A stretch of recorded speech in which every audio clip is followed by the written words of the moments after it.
So yeah, let's just get started. And why don't you tell me Okay. a little bit about yourself? Well, my name's Josh Randall. I am the Director of Media Relations for 127yardsale.com. We kind of handle all the promotional stuff. We run all the social media accounts and all that for this event. And so I do the media stuff, and I kind of oversee a lot of things to do with the event. It's sort of a small operation as far as what we're doing. So I kind of wear a lot of different hats. And so why don't you give me some background into the yard sale? Like what are its origins? How did it all get started?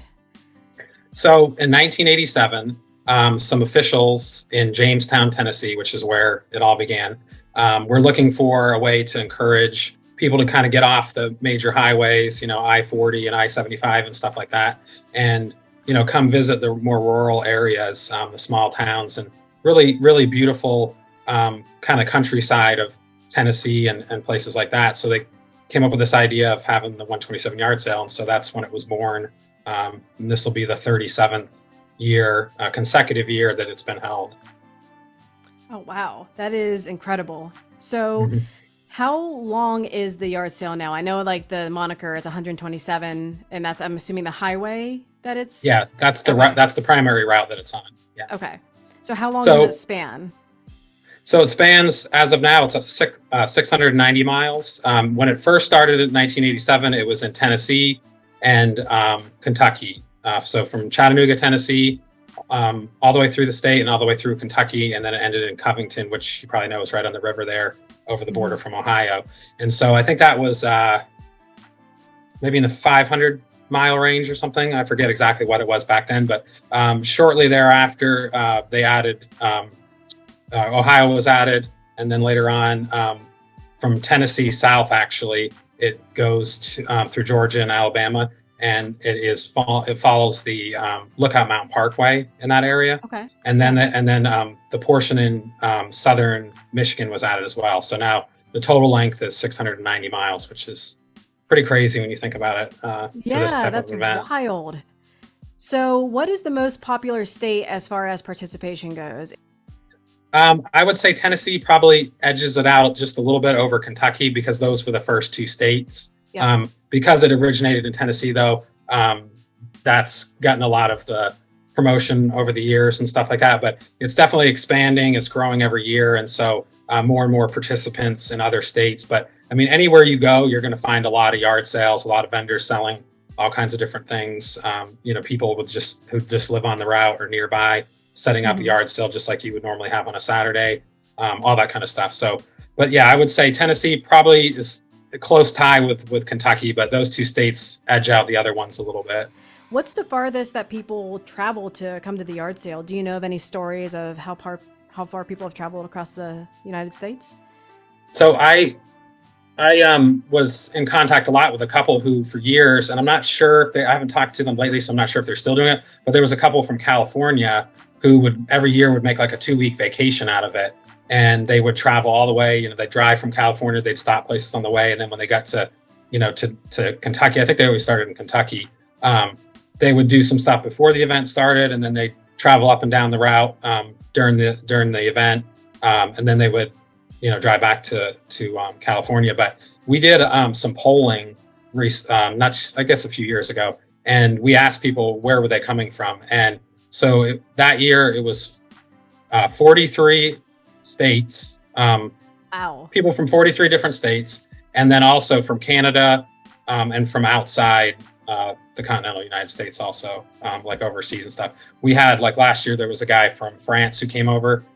He actually runs a business where he buys American stuff, like used stuff, and Yeah. brings it back over there and sells it to people over there who are interested in collecting various like American made things, license plates, all kinds of weird stuff. So Oh, that's awesome. yeah, he was Yeah, here last year. that's really cool. So, if you want to be a participant in the yard sale, is there a certain form you have to fill out, or is it a community effort where you just show up along the route? Like, how do people get involved? So if you want to come as a shopper, basically, yeah, you just show up. There's nothing to fill out. There's no requirements. Anybody's welcome.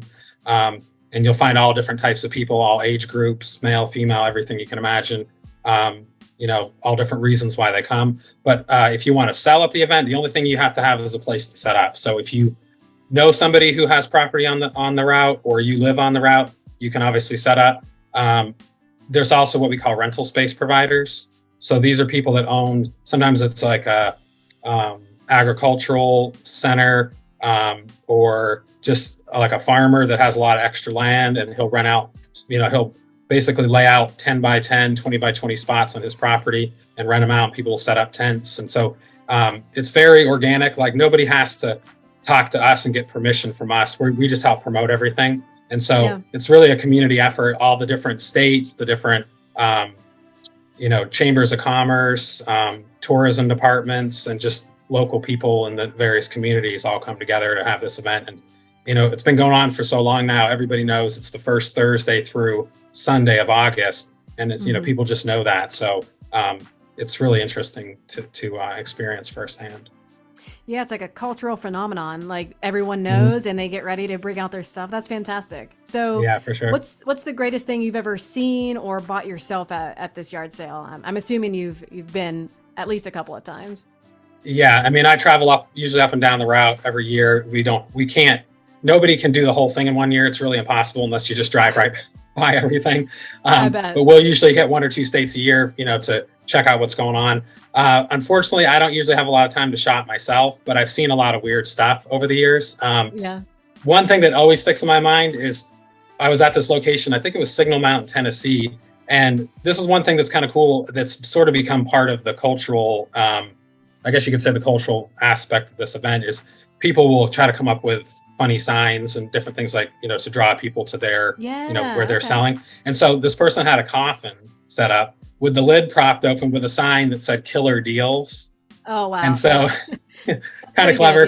The other thing that you'll see sometimes is people will get like some kind of promotional signage, or even like for example, I saw a guy it was a giant giraffe. So he or she had gotten it from, I don't know, some business maybe that went out of business, or who knows what it was. And, so they'll bring something really large like that to draw attention to where they're selling, so people from the road can see it, which is really a good tip if you are selling at a yard sale, is to always have things that can be visible from the road that could potentially draw people to stop, because you are competing for people's time, to a certain extent. So if you can, put your bigger items out closer to the road or to where people can see them driving by, that's always a good thing to do. Absolutely. I mean, I would love to drive it this year just to see what people like, the signage and the attention grabbers people have. If you have free, lemonade or something along that lines, that's really cool that they have to come up with these, individual ideas to get people to stop. Do you have any tips for folks who are going to be attending this year? So as far as selling, get these attention grabbers, but what about folks who are visiting? So, like, the first thing I would say is go to the website, 127yardsale.com. There's tons of information to help people plan their trip. There's an interactive route map. You can see the entire map, the entire route, and you can zoom right into any state or city or county or whatever and see exactly where you might want to travel based on where you're coming from, stuff like that. Another tip I would say is kind of what we were already talking about. Don't plan to try to do the whole thing. It's 690 miles. Even if you drove straight through, if you include the traffic, it would take you like a day and a half of just driving without stopping anywhere. So like, it's really impossible to try to do the whole thing. So we recommend people plan for somewhere around 50 to 75 miles a day, which people who haven't done it before might think that that's like really only 50 or 75 miles a day. But I mean, you're going to be stopping a lot. You're going to be getting out. You're going to be browsing. You may end up spending a lot of time. You might meet somebody that you want to talk to for a while, different things like that. There's a lot of really nice people. That's one thing that we hear all the time is the really nice people that travelers meet along the way. So I would encourage people to don't try to do too much. Take your time, enjoy it, have fun, and just have the experience, and don't try to rush through and hit all the states or make some certain distance that doesn't really matter. Yeah, you're going to have to come back every year to actually enjoy it the way it should be enjoyed. So that's a great tip. Don't do it all at once. I think that's sure. Incredible. Yeah. Is there anything else that you want to, tell our readers or the people of Only in Your State as they start to research and plan out their attendance this year? Is there anything to look out in particular? Are there any like weather predictions? I know we're kind of out pretty far in advance, but I know throughout the Midwest, it's pretty hot early August, late July. So is there anything Yeah. that you'd like to impart as far as wisdom goes? So, I mean, it's August. It's going to be relatively hot, probably anywhere other than very far north. In Ohio, especially northern Ohio and into Michigan, it can be pretty nice. Sometimes you get 50s overnight at that time of year still. But generally, especially if you're in the South, plan for heat. So, make sure you have a lot of water, plan to take breaks possibly, have a nice lunch indoors, possibly in the air conditioning. But yeah, anything you can think, anything anybody can think of to sort of mitigate the heat. It's a rain or shine event, and the vendors know that. So if it does rain, they might cover their stuff up or close up their tents or whatever temporarily while it's raining, but they'll be back out as soon as they can. So kind of plan ahead for that too. You might want a rain jacket. You might want, change the socks, a different pair of shoes, things like that, depending on how adventurous you are. If you want to try to, fight the rain or, run to your car or whatever, but, just plan for those kinds of things. But yeah, so like in the South though, I mean, it can be in the 90s during the day, but then like I said, up north, some people, they'll have a jacket with them. So it really depends where you're going. So people should just think about if they're going to be in the northern part or the southern part and things like that. But we're hoping this year that we have very little rain, or maybe no rain at all would be great along the whole route. But because it's 6 states, it's unlikely. Yeah, that's kind of hard to cover. So come prepared, have the sunscreen, have your cash. I'm sure some people take credit card readers nowadays, but be in full-on yard sale gear. Yeah, more people are taking credit cards these days, but definitely cash is still king with an event like this. You're going to have better negotiating ability, and there are some places along this route because it is largely rural, other than like Chattanooga and where it passes through Cincinnati. Most of this is in relatively rural areas, so you will find some places maybe where you don't even get a cell signal. So the same could be true for a vendor, and they wouldn't even have the option to take a credit card. So definitely plan ahead, bring enough cash so you can get whatever items you can't live without. No, that's smart. I know I've gone to yard sales and flea markets, and I've been sorely disappointed whenever I didn't have cash on me. So that's a great tip. Well, thank you so much for speaking with me today. And I hope that everyone will get out and have a good showing at this year's yard sale, and it'll be a safe, fun time for everyone.